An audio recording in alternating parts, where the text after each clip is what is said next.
বসুন। ধন্যবাদ স্যার। আপনার নাম বলুন। আমার নাম শ্রী শুভ্রাঙ্গ ঘোষ। শুভ্রাঙ্গ শব্দের অর্থ কি? শুভ্রাঙ্গ শব্দের অর্থ সাদা বা স্বচ্ছ। আচ্ছা শুভ্রাঙ্গ, আপনার বাড়িতে কে কে রয়েছে? আমার বাড়িতে আমার মা আছেন, বাবা আছেন। আর ভাই বোন দাদা দিদি? না।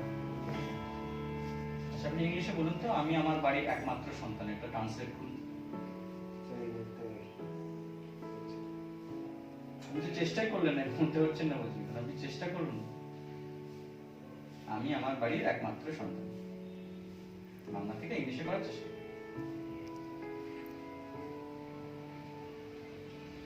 আচ্ছা আপনার কোন বিষয় পড়তে ভালো লাগে? অঙ্ক।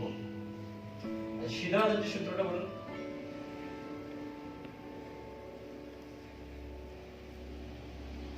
জানেন? আচ্ছা দুটো মৌলিক সংখ্যার গসাগু কত? তাই লসাগু?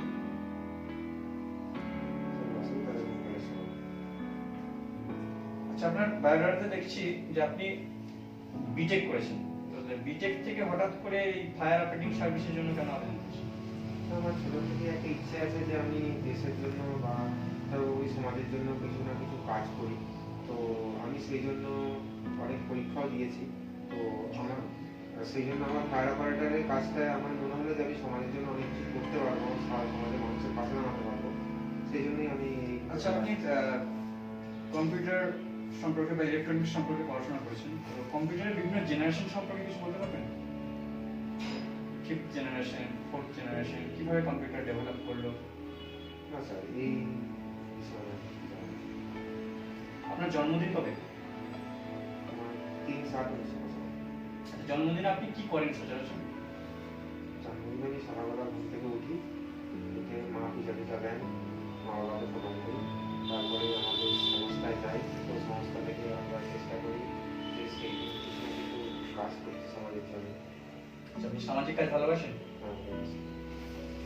আচ্ছা আপনার দেখা কোনো অগ্নিসংযোগের ঘটনা আপনার মনে পড়ে কখনো? হ্যাঁ বলুন। আমাদের পাড়ার মধ্যেই একটা মানে খড়ের গাদা আগুন লেগে গিয়েছিল। সেখানে আমরা অনেকগুলো ছেলে মিলে গিয়েছিলাম এবং যত তাড়াতাড়ি সম্ভব ফায়ার ব্রিগেডে কল করেছিলাম। আচ্ছা ফায়ার ব্রিগেডের নাম্বার কত বলুন তো? 101 এমার্জেন্সি ডায়াল। আচ্ছা বর্তমানে প্রতিরক্ষা মন্ত্রী, কেন্দ্রীয় প্রতিরক্ষা মন্ত্রী কে? রাজনাথ সিং মহাশয়। আর বর্তমান রাজ্যের দমকল মন্ত্রীর নাম বলতে পারবেন? শ্রী সুজিত বোস মহাশয়।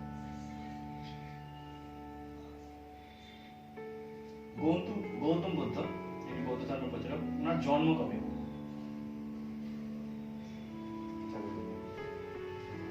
আচ্ছা ভারতীয় স্বাধীনতা আন্দোলনের প্রথম শহীদ কে ছিলেন?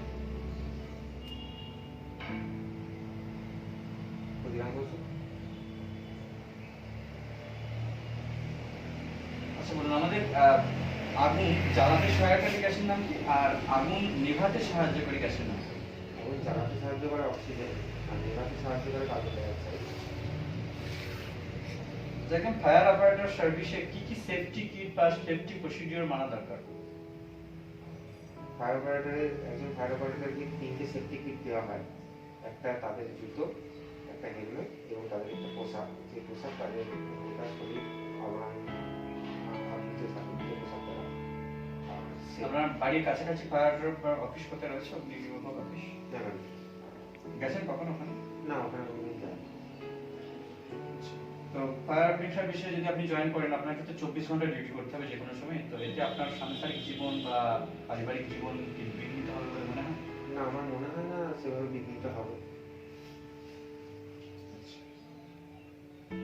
আপনার পরিচিত কেউ রয়েছে যারা ফায়ার অপারেটিং সার্ভিসে চাকরি বাকরি করেন? হ্যাঁ, আমার পাড়ায় দাদা হয়।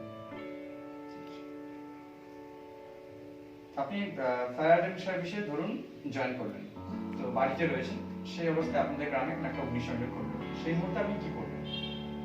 প্রথমত আমি সেই জায়গায় গিয়ে যত তাড়াতাড়ি সম্ভব আমাদের কাছে ফায়ার স্টেশনে ফোন করবো এবং সেখানে আমি ফোন করবো এবং বলবো যে আমি একজন ফায়ার অপারেটরের কর্মচারী। ফায়ার অপারেটর সার্ভিস বা ফায়ার অপারেটরের কাজ কি কি বলুন? ঊর্ধ্বতন কর্তৃপক্ষ, আমাদের যে ঊর্ধ্বতন কর্তৃপক্ষ আছেন তারা একজন ফায়ার অপারেটরকে যে যে কাজ করতে বলবেন তাদের মধ্যে যেগুলো পড়ে সেগুলো হচ্ছে কোথাও আগুন লাগলে সেগুলো নেভাতে যেতে হয়। এছাড়া আমাদের রাজ্যের কোনো মহামারী হলে কোনো হঠাৎ কোনো রাজ্যের দরকার হলে কোনো জায়গায় ঝড় হলে আচ্ছা, আপনার নেগেটিভ দিকগুলো কি কি? আমি যে সমস্ত কাজগুলি করতে ভালোবাসি সেগুলো যখন আমি পেয়ে যাই তো আমি সেইটা ছিল অন্য কোনো কাজ করতে আমার ঠিক কি সেরকম করতে ভালোবাসেন আপনি? সিনেমা দেখতে ভালোবাসেন? হ্যাঁ দেখেছি লাস্ট কি সিনেমা দেখেছেন? সুপার 30 সুপার 30 পরিচালক কে? নাইস ভালো।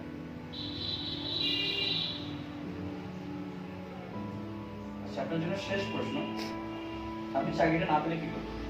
চাকরিটা না পেলে আমি আরো পড়াশোনা করবো, নিজেকে আরো তৈরি করার চেষ্টা করবো, আর আমাদের স্বেচ্ছাসেবী সংস্থাকে আরেকটু সেবা দেবো। ঠিক আছে। আচ্ছা সুভাষ, তুমি যে ইন্টারভিউটা দিলে ফায়ার অপারেটিং সার্ভিস সম্পর্কে ফায়ার অপারেটর হওয়ার জন্য, তাতে তোমার বলার জায়গাগুলো ঠিকই আছে, ইনফরমেটিভ যে প্রশ্নগুলো ভুল হচ্ছে সেগুলো একটু ঠিক করে নিও। যেমন তোমাকে জিজ্ঞেস করলাম গৌতম বুদ্ধের জন্ম বা প্রথম ভারতীয় শহীদ, এই টাইপের যে তথ্যগত প্রশ্ন, অর্থাৎ ভারত সম্পর্কে, ভারতের স্বাধীনতা সম্পর্কে, পশ্চিমবঙ্গ সম্পর্কে, বা পশ্চিমবঙ্গে কতগুলো জেলা আছে, সব থেকে নবীনতম জেলার নাম কি, এগুলো একটু ভালো করে তৈরি করবে।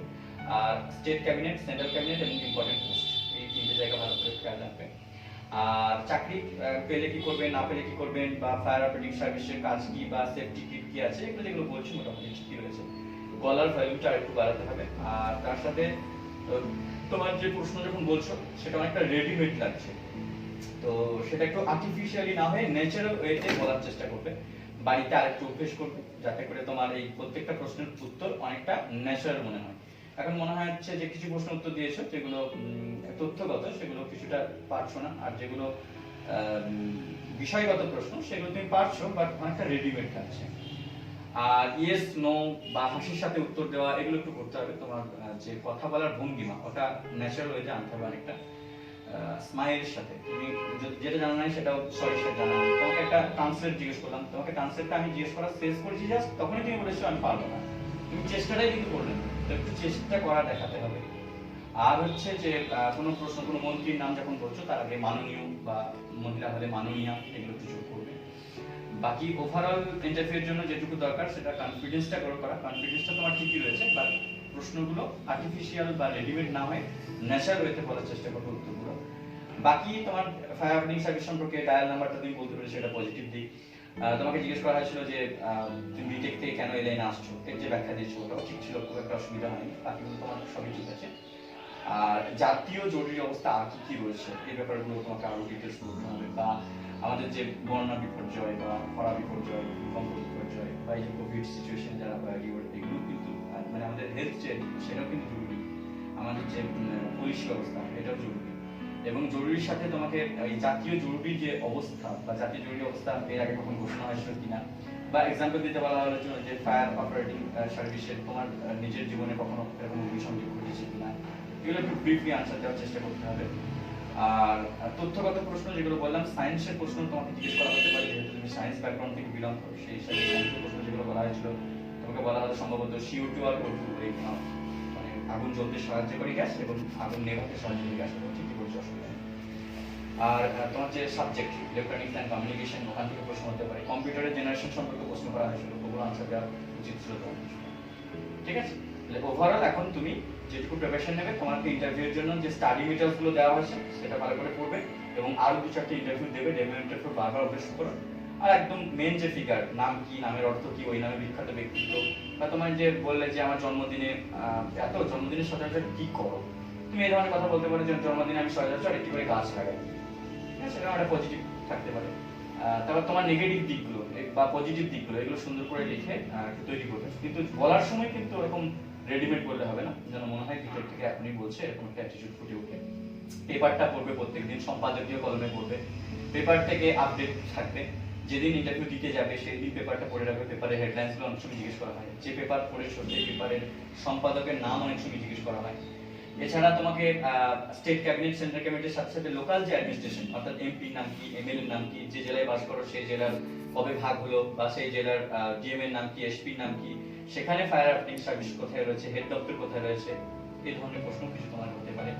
নর্মাল কিছু প্রশ্ন হতে পারে যে তোমার হবি কি, তোমার ইচ্ছে কি, জীবনে কি হতে চাও, বা এরকম প্রশ্ন করা হতে পারে যে সাপোজ এর থেকে বেটার কোনো চাকরি পেলেন তখন আপনি কি করবেন, এই টাইপের প্রশ্ন করতে পারে।